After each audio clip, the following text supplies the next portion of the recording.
Haukiba September amada Kuki khutlai paiba singna Koutruk chatharakkhiba drone bombing attack aduda Sijinakhiba hanging mechanism yaoba mortar bomb gel Aduga Manaba bomb ngasi Koutruk Maning Leikai dagi police na phangba ngamkhre hiram asiga mari lainana thodok thofom dagi phangba pau amana hai ngasi ayupung mapanrom tarakpa adwaida Koutruk mayai Leikai da leiba leisang them calendro kawba myoi amana khulgi naha kharaga loinana battle ga mayok na ba Koutruk Maning Leikai kadangban chatpagi lambi nakan da leiba mahaki labukta mahai marongi fibam yengsinba changlubada mortar cell bomb adu leibak da yunglaga leiramba thengnarakkibani haide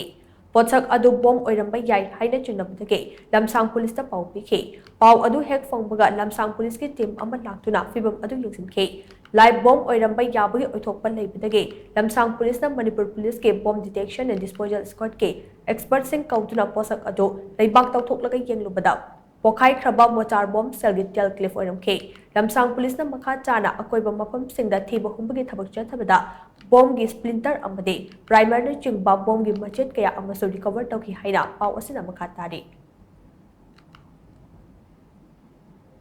ngasi aina akhoi khungi volunteer angang jinga akhoi social service tau jena akhoi Koutruk Maning Leikai gi lambi da social service atpa matam masida akhoi angang jinga loinana hojisi low lokpagi matam hi aura abanina ai low hu manak nakna leibidagi low do lokpa yarabana hapet jingin basangu matam da akhoi September 1 da akhoi Kuki singna thadagiba bom aduga sab manaba ma akhoi labuk sida yungjallaga leirambudu ai sana thengnajare